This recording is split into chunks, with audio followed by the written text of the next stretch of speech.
j'ai eu l'honneur la semaine passée à Mayotte de défendre 2 militaires du GIGN de l'antenne de Mayotte qui, il y a un peu plus de 3 ans, en juin 2018, pratique une interpellation d'un homme qui est dangereux, qui est de nationalité comorienne, et les choses vont dégénérer.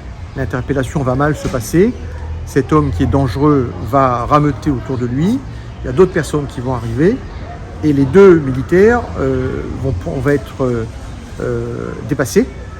Les 3 agresseurs vont prendre le dessus sur eux, et avec un couteau d'abord, et surtout avec des grosses pierres, des pierres qui font entre 2 et 3,5 kg.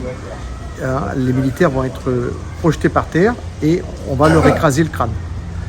Donc il y en a un qui va être blessé assez grièvement, mais pronostic vital ne sera pas engagé. Et le deuxième militaire, lui, on s'est tellement acharné sur lui que quand les 3 hommes qui étaient en soutien du GIGN viennent secourir leurs camarades, il est quasiment mort.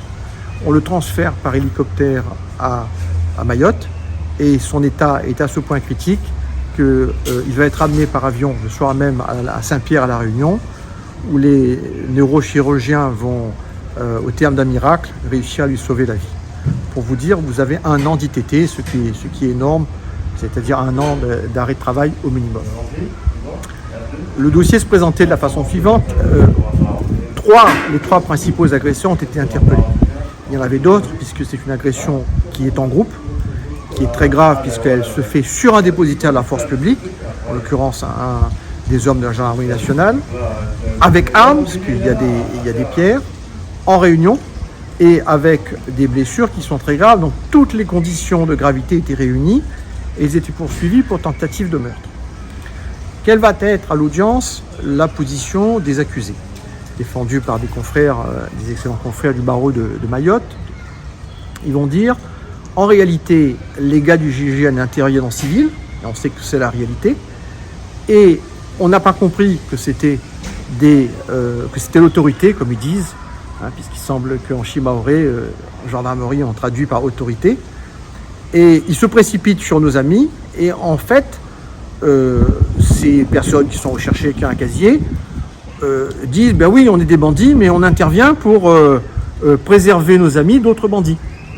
Voilà un petit peu la thèse qui est préservée. Sauf que, à l'audience, les 2 militaires qui viennent témoigner expliquent que quand on intervient, il y a des procédures, et notamment, on crie avec un cri d'ogre, dira un de mes 2 hommes, gendarmerie. Et donc, il n'y avait pas de doute, puisque à plusieurs reprises, ils vont indiquer gendarmerie. Il y en a même un qui va sortir un taser, donc je vois même mal un délinquant sortir un taser, c'est une arme, on sait les forces de l'ordre.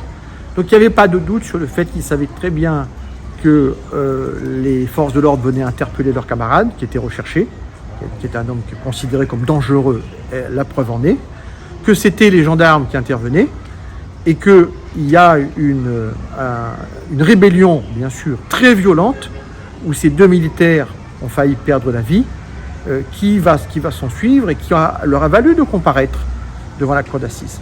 Voilà pour les faits. La thèse qu'ils avançaient n'a pas tenu, n'a pas résisté à l'examen de l'audience, puisque les témoins notamment ont expliqué qu'ils avaient entendu gendarmerie, qu'il ne faisait aucun doute qu'il s'agissait d'une opération de maintien de l'ordre, une opération de police au sens judiciaire du terme, et que les choses étaient établies. Vous posez la question, quelles sont les peines requises? Madame l'avocat général a requis 3 fois 20 ans de réclusion criminelle, et les peines prononcées ont été de 20 et 18, donc au total des peines qui sont lourdes, donc 58 ans de prison pour ces 3 accusés. Je terminerai en disant que on ne voit pas ça à La Réunion, et c'est heureux.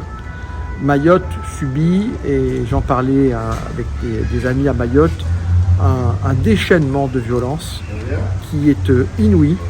C'est une agression qui est sauvage, qui a eu des conséquences gravissimes sur la psychologie de ces hommes, et qui montre à quel point l'État là-bas est en train de se déliter, à quel point il y a un besoin d'État d'ordre à Mayotte. Et grâce à Dieu, à La Réunion, bon, il y a des infractions bien sûr, mais on voit pas ça. J'ajoute, pour terminer, que quand on voit dans quelles conditions ces militaires interviennent, je dis chapeau bas, c'est grâce à des types comme ça que Mayotte reste Mayotte et que la France reste aussi la France.